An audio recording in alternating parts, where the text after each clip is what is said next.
What's going on, guys? Welcome back to Tully Television here.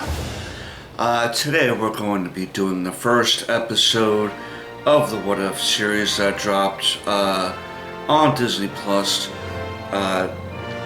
as of the time of this recording yesterday. Came out August 11th. Before I get into the pedigree information, the plot summary, my thoughts on it, I want to thank everyone for stopping by here on Tully Television, tuning in, staying tuned, like and subscribe and comment and share and hitting all of that bell notification so you never miss an episode of Tully Television when we drop it. I'm going to leave my social media information down below in the description box. I'm going to leave my bonfire account down in the description box as well, where we have awesome merch like this right here, Tully Television, and other styles of shirts, colors, and sizes. Any purchases go towards the channel to help out, like having my editor Tim stopping by, or investing more into equipment, things along those lines. Helps towards paying for HBO Max and Disney Plus and stuff like that, so I can stay tuned and keep you guys up to date on what's going on too out in the pop culture world. So check out the merch. If you like anything you see, buy it. You're only going to be helping the most underrated channel going today, and that's Tully Television. But without further ado, let's get into the What If Episode 1 review and thoughts. This episode was directed by Brian Andrews. The head writer is Ashley Bradley. The cast of this particular episode, because the cast for the most part is going to change around a little bit until some of these characters meet each other and form some form of team. We have Jeffrey Wright as Uatu the Watcher. Haley Atwell is back playing Peggy Carter. We have Dominic Cooper back playing Howard Stark, aka Tony's dad. Sebastian Stan is back as Bucky. Josh Keaton plays Steve Rogers. Ross Marquano plays Red Skull. Some of you may know him from The Walking Dead like I do. He does well on that show. He does well as Red Skull. Underrated actor so far. Great stuff that he portrays anytime I see him. Samuel L. Jackson as Nick Fury. Jeremy Renner as Hawkeye. We have Bradley Whitford as Colonel Flynn. Armin Zola is played by Toby Jones again. Dr. Erskine is played by Stanley Tucci as well.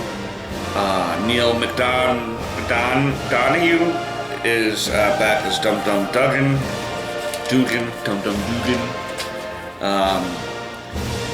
Let's see. We got Isaac Robinson Smith playing the Nazi soldier Brick, and Daryl Hammond. And Daryl Hammond, straight from Saturday Night Live, plays a commander for the Yahtzees. In this episode of What If, before we get into it, if you're unaware of what the concept of What If is, in this particular case is when you go back and revisit a particular piece of Marvel history, and you diverge the story from a slight decision, making major changes. In DC, examples of this are they use it as Elseworlds. That's why you get like Red Sun story, the Injustice story and so forth. In Marvel, they call it What If.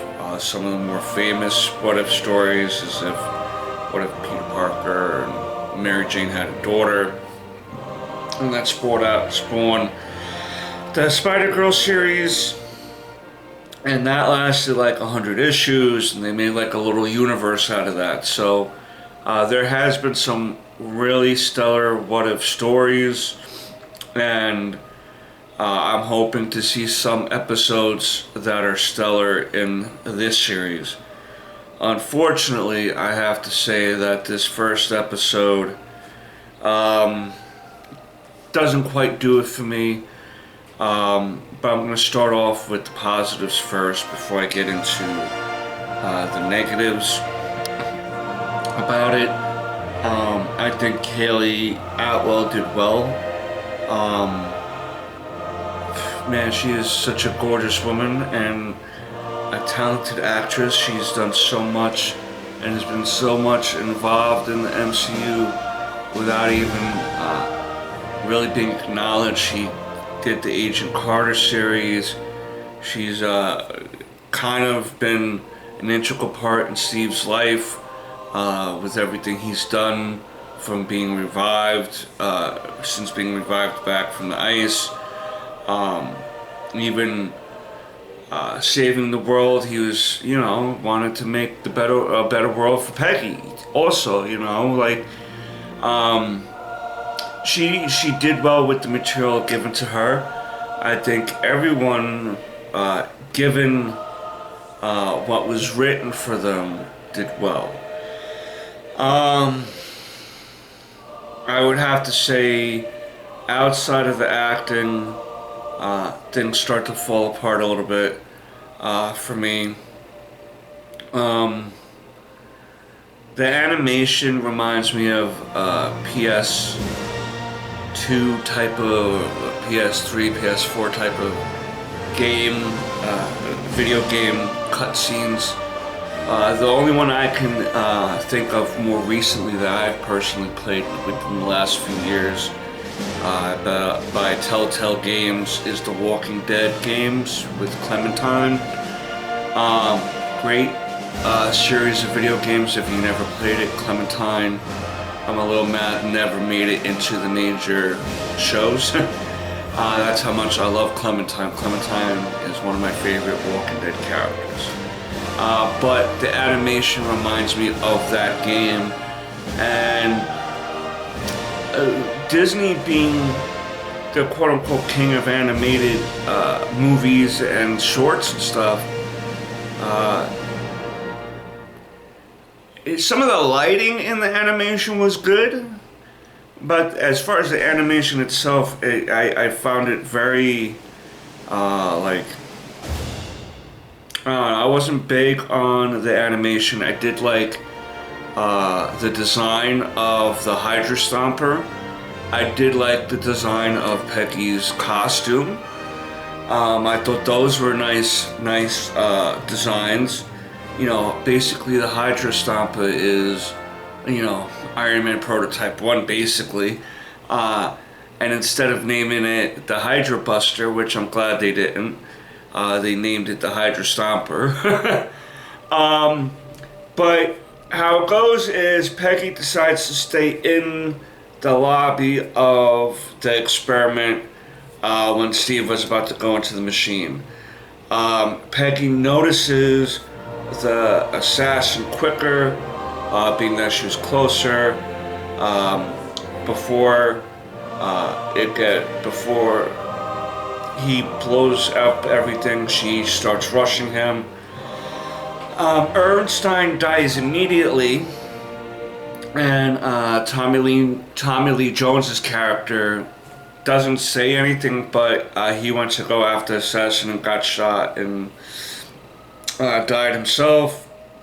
Steve Rogers gets shot and injured, leaving Peggy Carter to take down the assassin and eventually be the one to step into the machine to become the new super soldier.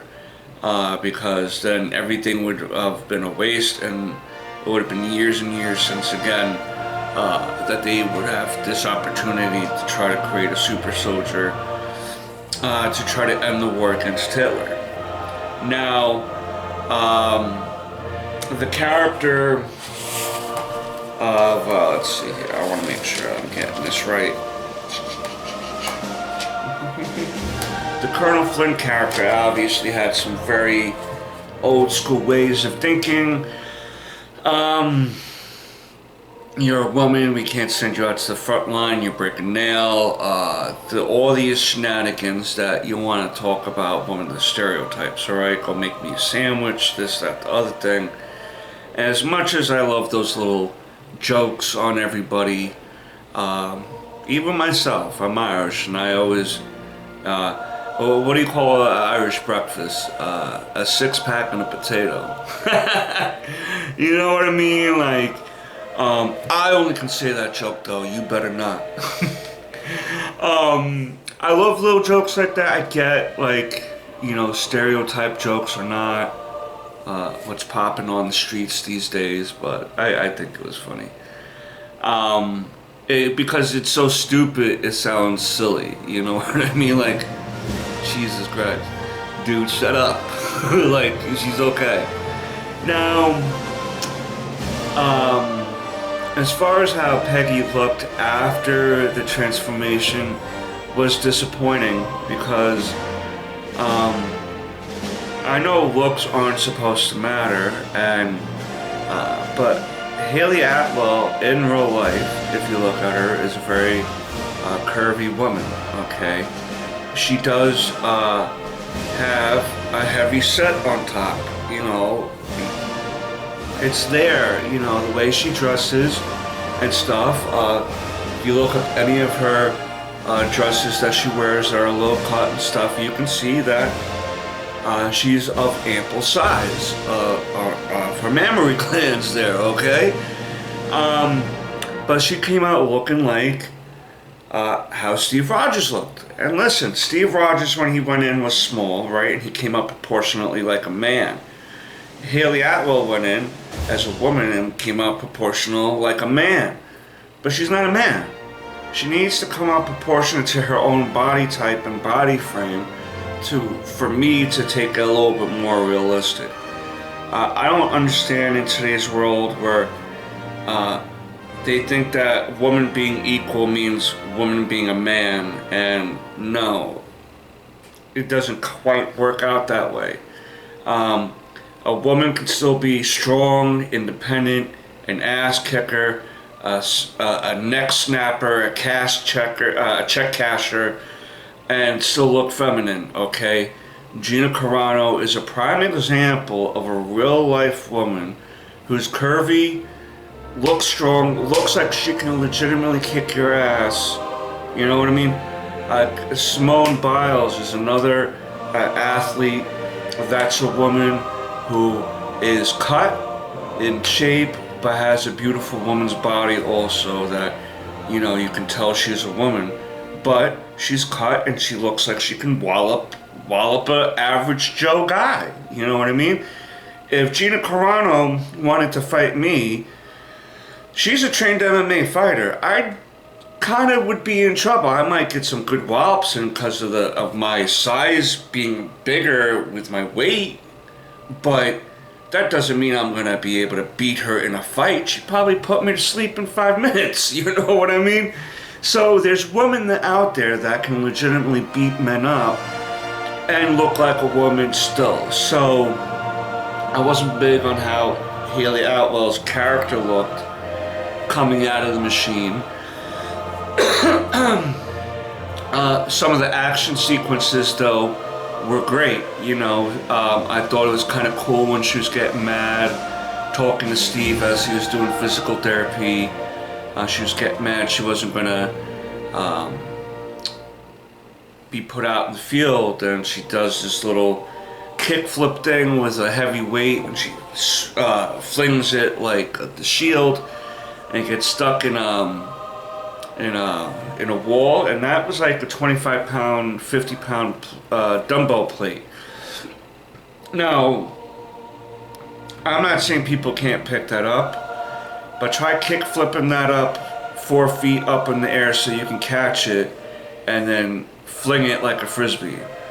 You know what I mean? So she's establishing her power set, showing how frustrated she is wanting to end the war. Steve is cheering her on, and I'm glad that they still kept that sweet little innocent romance between the two of them. They notice Bucky outside, and he's like, "Oh, it's my buddy Bucky," or whatever. We grew up together. They go finally.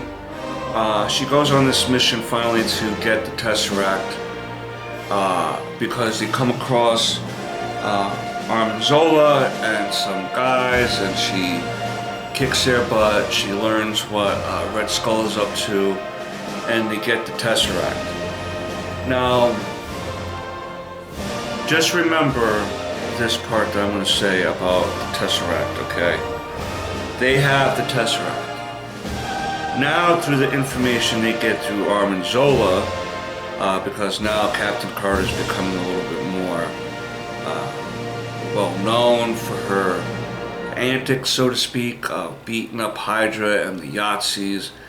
And now Flynn is taking the credit like, "Oh yeah, I knew she was going to be an ass kicker all this time." Shut up. She saves Bucky. They do that, saving the 107th, I believe it is, from the clutches of Hydra and such. And they do the classic coming out the door, and boom, boom, boom, boom, boom, boom. The Howling Commandos are getting their licks in. Dum Dum Dugan, Bucky. Some of the other more well-known Howling Commandos are doing their thing, and they go and they are now on top of this train going, and the point where Bucky where Bucky fell, Peggy was able to save him before falling to his death and eventually becoming the Winter Soldier. And of course he was like, "Oh, you almost tore my arm out." "Oh, Winter Soldier?" But Steve dies in the Hydra Stomper. Howard gets mad because he's like, "It's supposed to be indestructible. What happened? Oh my God, poor Steve." You know, they're the commanding officer and Howard Stark, and forgetting that there was actually a guy in there, Steve Rogers. So Captain Carter's like, "You forgot that his name is Steve Rogers," and she takes off. And she eventually learns of the plot to that the Red Skull and Hydra are going to do. But you give me a minute on that so I can download this part and create the part 2. Everyone, we're back to wrap up What If. So we are currently dealing with Peggy, Captain Carter, feeling down about the death of Steve Rogers, and a nice little callback before this, you know, the death of Steve here. When she did save the Howling Commandos, in the Captain America movie, it was Bucky who wrote, "Let's give cheers for Captain America." Instead of, in this episode, it was Steve Rogers saying, "Let's give a hooray for Captain Carter." I guess they wanted to avoid the Captain Britain reference at this point, which would have been fine for me, because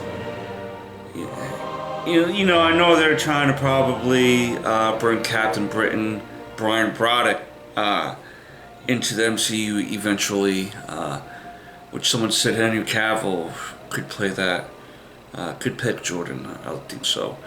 But they avoided the Captain Britain things, I guess, to avoid future confusion, because they must be at some point bringing him in.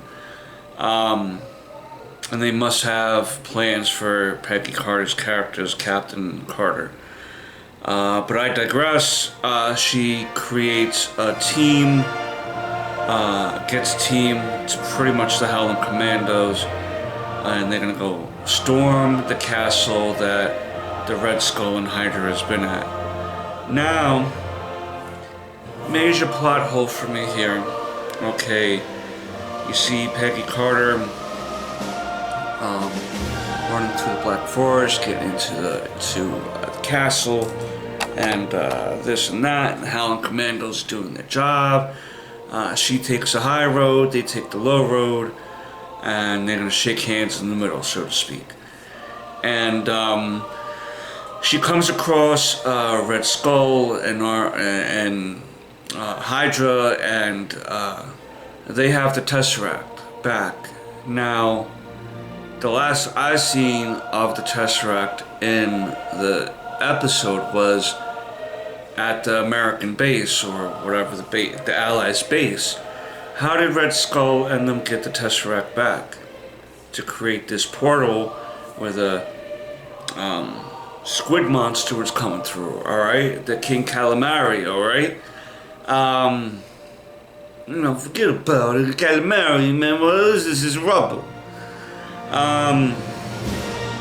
How did they get it back? And how did they continue to use the power of the Tesseract if Captain Carter had taken it in the first place, near the beginning, the first third of the episode, or what have you? How are they maintaining this portal? And Red Skull is basically saying, world domination or world obliteration. Basically, you guys are going to choose, because this monster that's coming in is going to be my victory. And so all these squid tentacles are going all over the place, destroying the castle, and it eventually kills the Red Skull. So that's one of the major differences there. Red Skull dies here, as opposed to being transported to Soul World, so to speak, and being the guardian of the Soul Stone as punishment for messing with the Tesseract.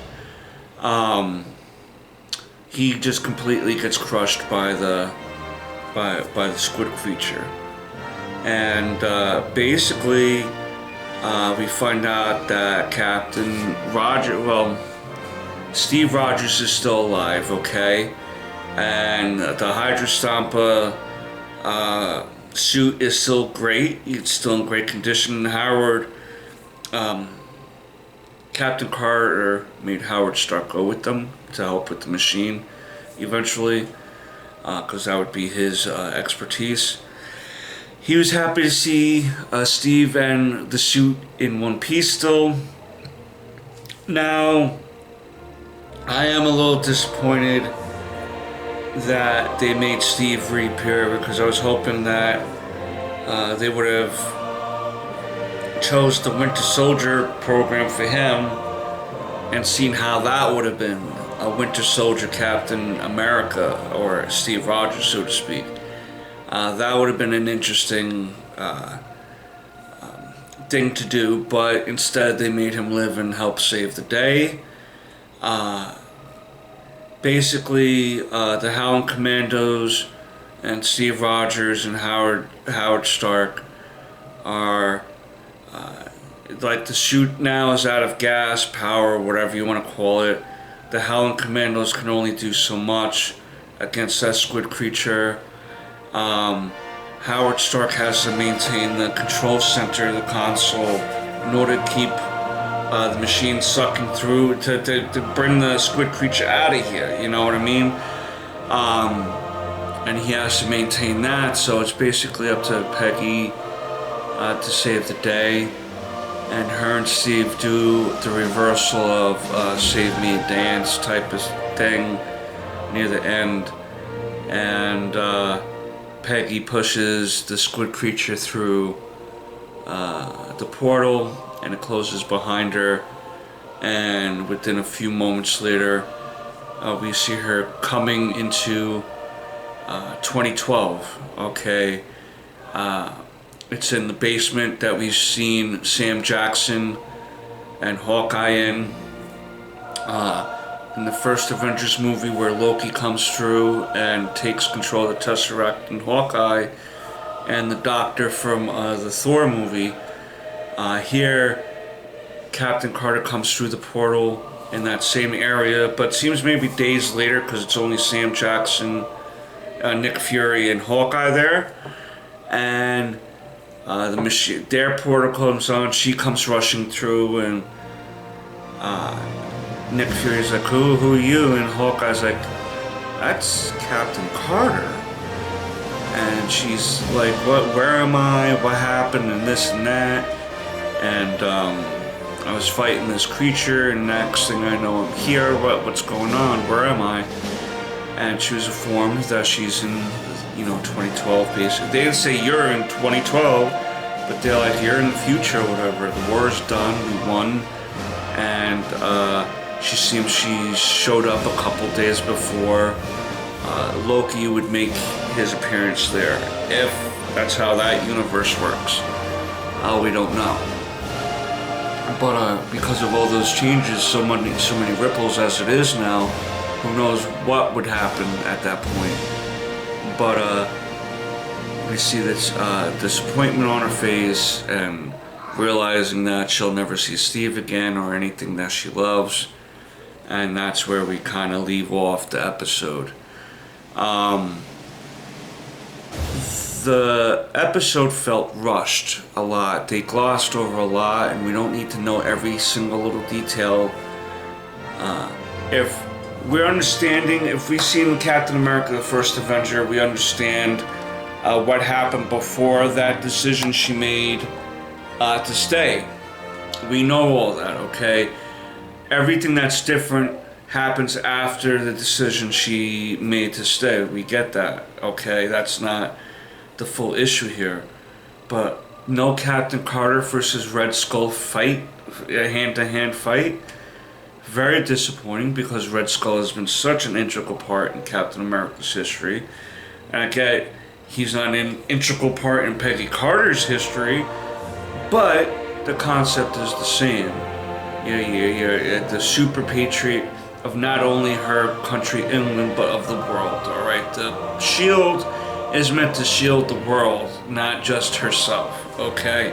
And to not see a Red Skull versus a Captain fight was disappointing. It was also disappointing that they didn't explain how they got the Tesseract back, or why there's two Tesseracts, or is there one and they didn't show how they got it back. A very bad plot line that they didn't show. I didn't even hear them make a reference of it, even, or with verbal cues. Forget about even visual cues. So I don't know how that happened. And yeah, it kind of was wonky in a few places, and the animation reminds me of a video game. I think all the actors did well for what was given to them as a script.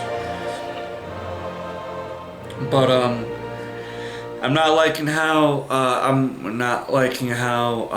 they didn't really give Hallie Atwell proper proportions to what her body looks like in real life. And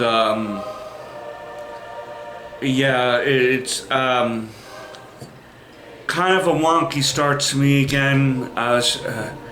Loki kind of started wonkily for me too, and it took me 2 or 3 episodes to get into it.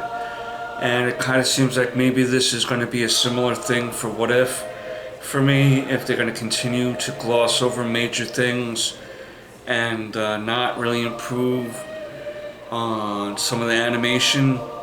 Again, the lighting was well done in the animation, but as far as everything else, kind of, not what I expected from Disney and Marvel for this, but the actors did well with what they were given.